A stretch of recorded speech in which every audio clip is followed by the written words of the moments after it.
Okay. All right, good evening. This is the Board of Selectmen's meeting for Tuesday, March 31st, 2015. First item is to confirm our future meeting dates. We're scheduled to meet next Tuesday, April 7th.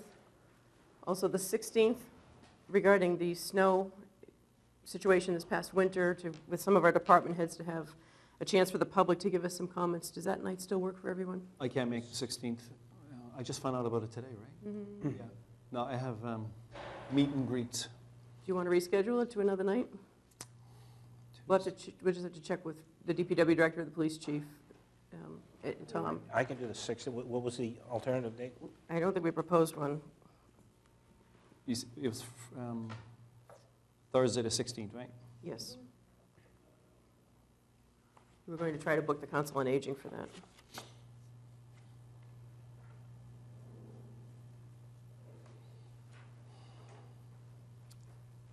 Yeah, I'm definitely out that night. Okay, well, The since, other alternative was what, the 21st, if you want? well, the 21st, we were hoping for a regular meeting night. It's Friday. You can't do Friday, Tom, or Wednesday, right? Because it's the 15th. Yeah, I can't do the Wednesday. Yeah. I mean, you guys can still go ahead with it. We could try it the following Thursday. I could probably do Does that. it work the Like the 23rd? 23rd? I could probably do that. We'll just have to check it with our DPW director. Council on Aging. Yeah, I can do the 23rd, yeah. Okay, let's check availability with the department heads, because we'll definitely want them there as well. So we have a meeting on the 21st as well, right? Yes, Yeah. the 21st. We also have the Conservation Commission on the 14th regarding 0 Central Avenue. We don't necessarily all have to be at that, but that's scheduled for the 14th. Okay. Okay, so we'll confirm then, hopefully in the next day or two, whether we'll meet on the 16th or the 23rd for the discussion with the public. Okay. Payroll and vendor warrants. Move approval of current payroll and vendor warrants. I'll second. Any discussion? All in favor? Aye. Aye. Citizen speak? I don't see anyone here tonight for citizen speak. Katie, I actually have an item. Oh, Can I appear twice? Can I appear, you're meeting on the 7th? yes, Frank, certainly come up and Okay, join so- us for citizen speak. Here's Thank you, the, say here's his the, name now. yeah, Frank Schroth. Frank Schroth, 39 Avalon Road. I'm also the editor of My Town Matters. And I wanted to take advantage of the opportunity to confirm that there will be a candidates forum on April 11th at 1 o'clock at Fuller Village. I produced the event, but the forum is moderated by, and the questions are developed and asked by the Milton High School debate team, and this has been our practice for the last 4 years. Excellent format. Excuse me? It's an excellent format. Well, thanks, Tom. And I think it's been fairly favorably received. Mr. Kahane will be there. And I had to be there once. all the a couple years candidates, ago. in fact, all the candidates will be there, I believe, with the exception of Mr. Voigt, who's out of the country.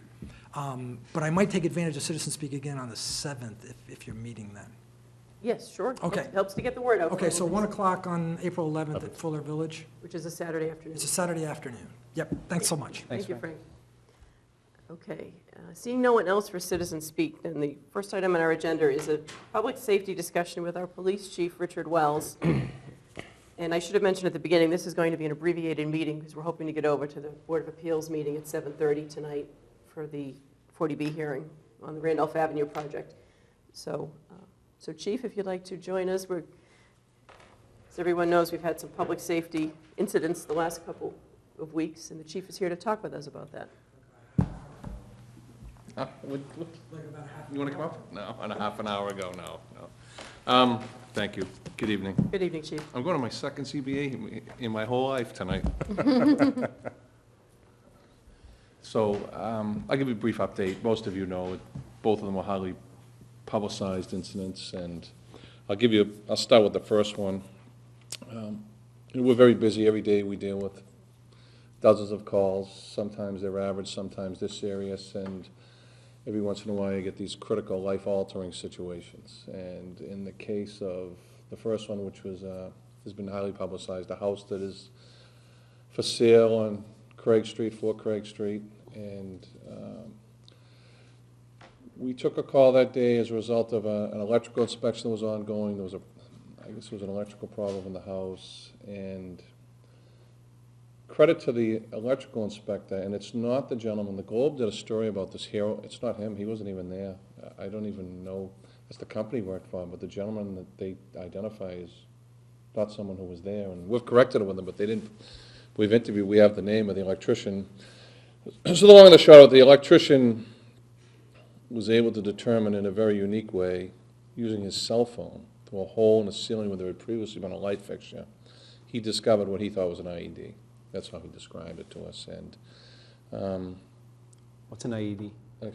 improvised explosive device, more commonly seen in the Iraq and Afghanistan war, the type of device that was deployed in the marathon, those types of. This was built in a similar way, but it was said to detonate electronically. So the long and the short of it is, the officers went there.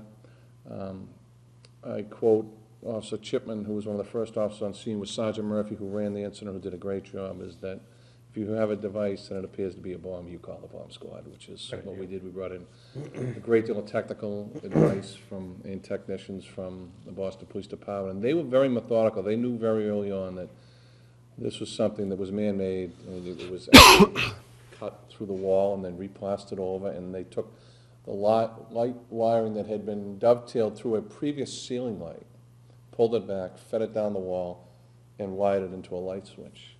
And as a result of a lot of investigation, because the one question mark that the Boston techs had was what was in the container. Their x-rays are actually showing nothing, and they said it can't be. And so they wanted to work their way through all the possibilities of, the most serious dynamite, TNT, things that could be there, and they worked down that. Finally, they were fairly confident it was liquid, and it was, we believe today, it was gasoline. The wire was shaved bare, and the intention was to flip the light switch and detonate the incendiary device. So all of that has been removed. The scene was processed. The investigation at this point we've conducted with interviews with everyone who we know primarily belong, be it tenants, owners. We've moved to the forensic aspect of this right now, which is all the things that we've collected from that building. We've had a lot of conferences with other agencies. Tomorrow they're conferring with the ATF. And this is something that, and I have not divulged all the aspects of it, but had this gone off, this was definitely intended to take human life, and as to how many it would have taken is, speculation. But I want to give a lot of credit to all the officers who went there. They did a great job. It was just one of those rare instances where suddenly you're faced with a life-altering situation. But you've heard me say this in the past. I always talk about not just our own people, and I think I don't have to go too far when I talk about my pride in them, but the relationship we have with the Boston Police Department, very, very close. And they don't even blink. They came right in with all types of resources, and that's a great relationship that we've had for a long time. Commissioner Evans is a very good friend of mine, as you know from the MLK. Then Chief Gross, who lives here in town, Superintendent O'Rourke's son you hired, he's on our job now. So that partnership is something, and we're very fortunate to have that. Which goes right into the next day, which, as you know, and each of you have had a big part in this, from the SROs we've put in there, from the identification, the crafting and funding, getting the schools to buy in and fund a second SRO this year, and all the hours we've put into planning, training, staff, everything that's gone on, which was spearheaded by school chair Roy Walker since Newtown. And on Tuesday, the very next day, an individual attempted to enter Milton High School. He went to the front door. He had a roost story. He gave the name of a student who he was there to see. There was no such student. He clearly wasn't a student. He was a Watertown individual. They did the right thing. And people don't, we think about teachers and we think about the answer, but you don't think about how important the person is in the front desk. And she denied him access to the building. But he did not leave. He went out and remained in the front parking lot area of the building. He probably never in his wildest dreams ever thought that being denied access to a public school would summon the police or would bring law enforcement focus on him. And he was quickly intercepted outside by school and police personnel. And within a short inquiry, they realized very quickly that, A, he was somewhat under the influence, B, he definitely did not belong there, C, his stories all, none of it gelled, and he was very, very nervous. And from that investigation, they determined that he was not only carrying liquor, over $3,000 in cash, a significant amount of marijuana, but he was carrying a loaded firearm. And that brings it to a completely different level. What triggered the lockdown, and make it even more so, was that as they ramped things up right away through all these protocols, in a lockdown, there's no place to hide. Your room, you go to where you're assigned. If you're in that building and you have no business there, you're going to stand out. And very quickly into this, they located a second individual. Unfortunately for him, he was no nexus between he and the first one, but he had gone in there on a, like, I know you, so I'll get you in. And we actually, through surveillance cameras, were able to confirm what door, how he got let in, almost simultaneously, right around the same time that the first kid came. So that just, A coincidence. Coincidence became concern, and that brought, as we've drilled, this wasn't a shelter, but this was a full lockdown of the school. And, So have we identified a person that let that other person in, or? oh yeah. Okay. Oh yeah, and he's been no trespass from the property.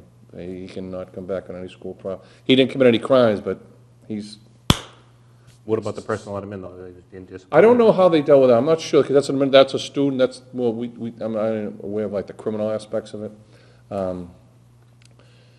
I think in schools, it's kind of a more common thing than, like, I go to the school and you're my friend, and I say, meet me here, and although, as I say, in today's day and age, just because of security protocols, your chances of being successful at that are less and less all the time. So as a full lockdown, we've discussed and seen from a prior incident we had there 2 years ago, it's not easy to lock down 1,100 students and search that whole facility, and that took a lot of resources. Again, in that case, it wasn't just Boston, it was Boston, Quincy, and Canton.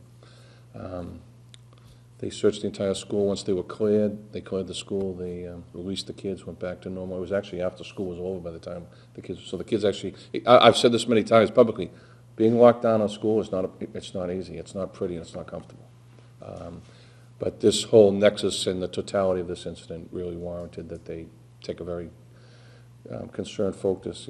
As I wrote to the officers, you train as you respond, and you'll respond as you trained, and clearly in this case. And the reality is Anne Marie knows, I was in Chatham when it happened. I wasn't even here. And as I said to Mary was like, weren't you? I'm like, no. I said, you have to have faith in your staff. And to me as chief, if I die tomorrow, you have a great staff of people there. And the professionalism and the excellence that we get in this community policing will continue. So that's pretty much it. There was a dangerousness hearing held today on the Watertown individual in Quincy District Court. He was deemed held for he was found to be a dangerous individual. He's been ordered held for 120 days before his next review, and his case will go forward. There's no place for weapons in society. There's for legal weapons, and there's clearly no place for weapons in schools. And as long as I'm chief, and as long as we take this approach we're going to take, we have zero tolerance for schools, for weapons in our schools. And we have to go no farther than what just happened not 2 miles from here in Dorchester to Officer John Moynihan on Friday night, in something that he's probably done 1,000 times. An individual who deployed, went to war, served in Iraq, stopped the car, as he's done so many times. And I believe they're going to release the tape tomorrow, and the public will see just how quickly, how cold-blooded and how unprovoked human life can be threatened. So I think for you, is the head of government in this community, you should be happy they did a great job in both instances. And there was no threat to, the threat was minimized quickly, and we've resumed back to normal quality of life, and school was back in normal operations the next day. So we will debrief it with Mary and her staff.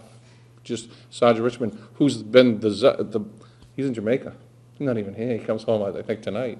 So again, it goes to show you that we've adopted this philosophy, and I think of Mr. Hurley, and we had a meeting, one of the first meetings we had in this room, on just approaches to school safety. It was a joint meeting with the school committee, and I quote you that night was talking about, you've got to start with locking your doors.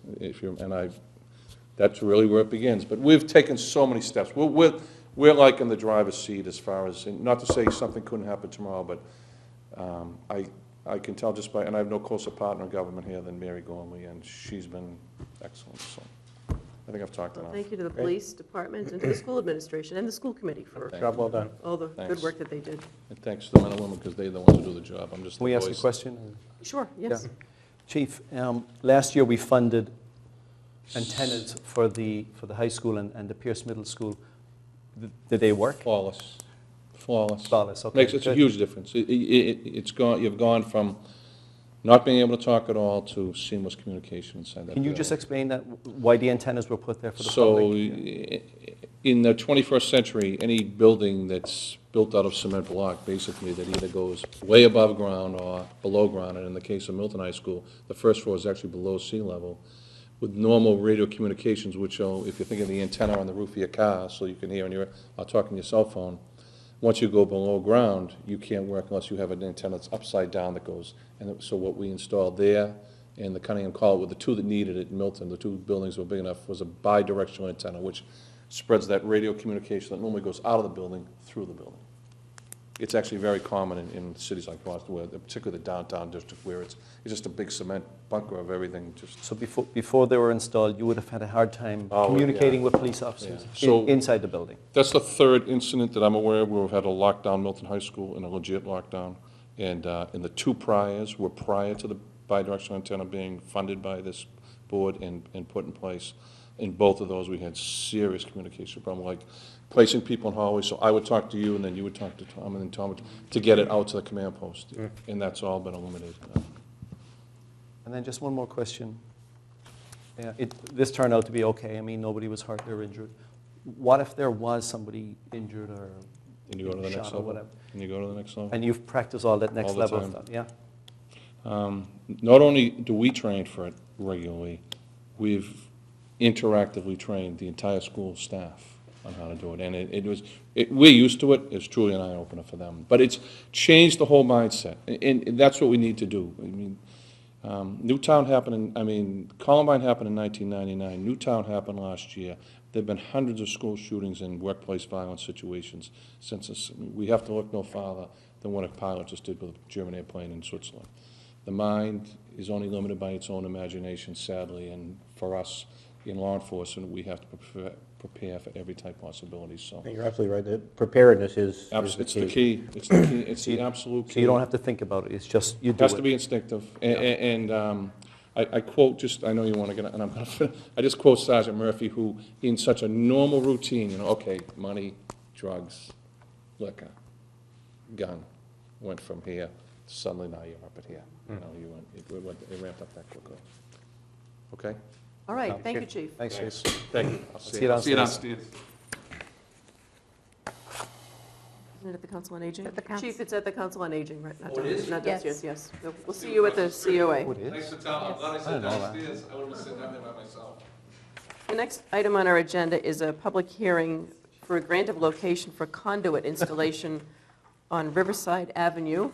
And we're joined by Renee Banks-Clark, who's here representing Eversource at NSTAR. Good evening, Renee. Good Renee. evening. Thank you for Good waiting. Hi, thank you. Is there anyone from the public who's here for this hearing? No. Okay, seeing none, we have your application, and we have a recommendation from our Department of Public Works. Does anyone have questions or comments? Can you just describe, do you know what's happening here? I apologize, I didn't It's a read it. house that they're putting addition on the top, and they previously had an overhead service going from the pole to the building, and now they want to put the service underground. Underground, which is much better. Yeah. Okay. So it takes about 6 feet from the pole to the property line. Right. Okay. So I'll make a motion. Are you all set? I'm sorry, yep. I'll make a motion to grant a location upon the petition of Boston Edison NSTAR to install approximately 6 feet of conduit at pole 129-5 at 51 Riverside Avenue, contingent upon the application, securing a right-of-way excavation permit prior to installation. Second. Any discussion? Anything else, Renee, that you wanted to add? No, that's it. Thank you so much. All in favor? Aye. Aye, unanimous. Thank you Thanks, very Renee. much, Renee. Thank you. Number 7 on our agenda is a request for an extension of the demolition agreement regarding 0 Central Avenue and 131 Elliott Street, which is the Hendry's Building. This would be the 6th Amendment, and we have a draft prepared by Town Council, which would extend the date through April 30th. Okay, I'll move to approve a Sixth Amendment of the agreement between the Town of Milton and Carrick Realty Trust, so that the concurrent demolition of the town-owned building at 0 Central Ave and the Carrick Realty Trust building at 131 Elliott Street shall be completed by April 30th, 2015. Second for discussion. Any discussion? Can you give us an update, Katie, on the Concom, or where are we with that? Well, the Concom meeting is on April 14th, so that's the next hearing of the Conservation Commission. Is that for both 0 Central Ave and 131 Elliott? Yes. Okay. And pending approval, will that grant a permit then? A demolition We'll have to permit? see what happens that night. The applications are still pending before the Conservation Commission. So we'll see, we'll see where we are that night. We're only extending it through April 30th. We may need a further extension. I'm assuming that we will. No, I'm saying, is this the last piece of the puzzle to have a demolition permit granted? I believe it should be. Conservation, Yeah. yes. Conservation, Yes. okay. Any further discussion? And if not, all in favor? Aye. Aye. Unanimous. Town Administrators Report. Frank, you got to restart the clock. I do not have a report tonight, Madam Chair. I know we have to get over to the Board of Appeals hearing. I don't have anything to report tonight. Does anyone have a report to make? Nope. Nothing to report. Anything for citizen speak response? Can be from a prior citizen speak, doesn't necessarily have to be the one comment from tonight. Future agenda items. The pilot committee, I believe, is going to, wants to come in front of us the next meeting to April 7th? April 7th, I believe, but I'll confirm that with Emery during the week. Okay. Okay. Okay. Anything else? Future agenda items?